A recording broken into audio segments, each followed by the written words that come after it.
I've switched locations to our Microbes Rule exhibit. Now it's time to meet our first COVID challenger, Dr. Jeanette Kowalik, Health Commissioner of the City of Milwaukee.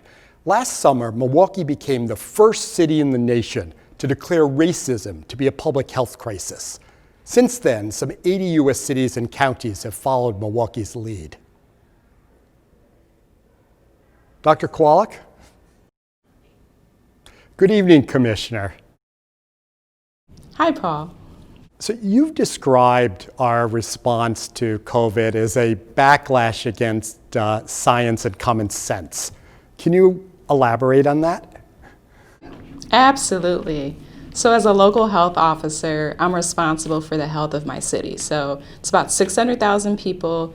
And then when we declared the pandemic emergency, I became responsible for the whole county, so 1 million people. And considering the circumstances, an outbreak, a pandemic, many of the decisions that we make are based off of the information that we have at the time. But there has been a lot of misinformation and attempts to turn COVID into a political tool to divide our country, our community, and it's been extremely challenging. Tell me some of the misinformation. Oh, well, initially, there were rumors that African Americans or Black people could not get COVID. And that created some issues for us early on because most of the focus was on international travelers. So there was guidance that if you traveled to those level 3 countries, that you were at risk or you needed to quarantine, but not much else for anyone else. So initially, some of our first cases had acquired the virus through domestic travel. So it came out of your and Milwaukee's work, did it not? The sort of transformation about thinking about the disease, that it was just travelers to far-flung lands, and that people most at risk seemed, middle-aged Black Americans. Did that not come out of the work in Milwaukee?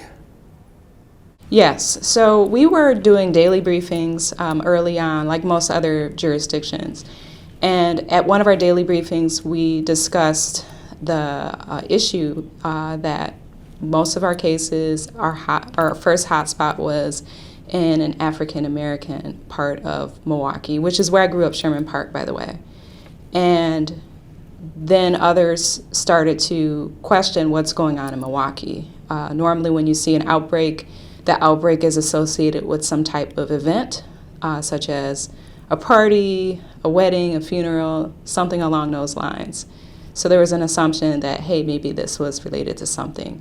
But we didn't have additional information that what we were seeing was related to racism playing out through the social determinants of health through the pandemic. So that didn't come about until other jurisdictions started to share their COVID data by race and ethnicity, and we started seeing similar trends where Black and Latinx and indigenous communities were being hit hardest by COVID-19.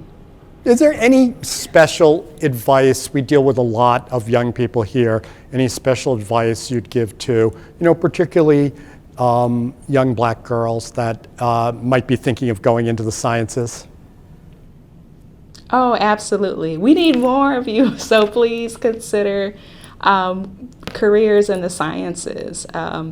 If you get excited about how things work, exploration, getting dirty if you're into like more of the environmental sciences, but just wanting to deconstruct things and understand how they work and then put things back together and improve things, definitely consider a career in the sciences.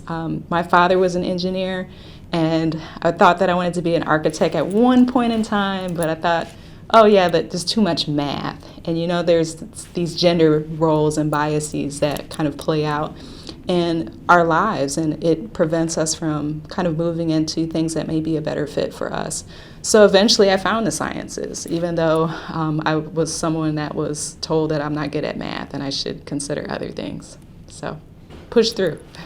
It's beautiful. Thank you so much. It's really been a pleasure spending time with you. Thank you. Likewise. Tomorrow is Dr. Kowalik's last day as Health Commissioner of Milwaukee. She resigned in part because of threats from white supremacists and discrimination she faced in the job, to take a position with a think tank in Washington, D.C., focusing on disparities in health policy.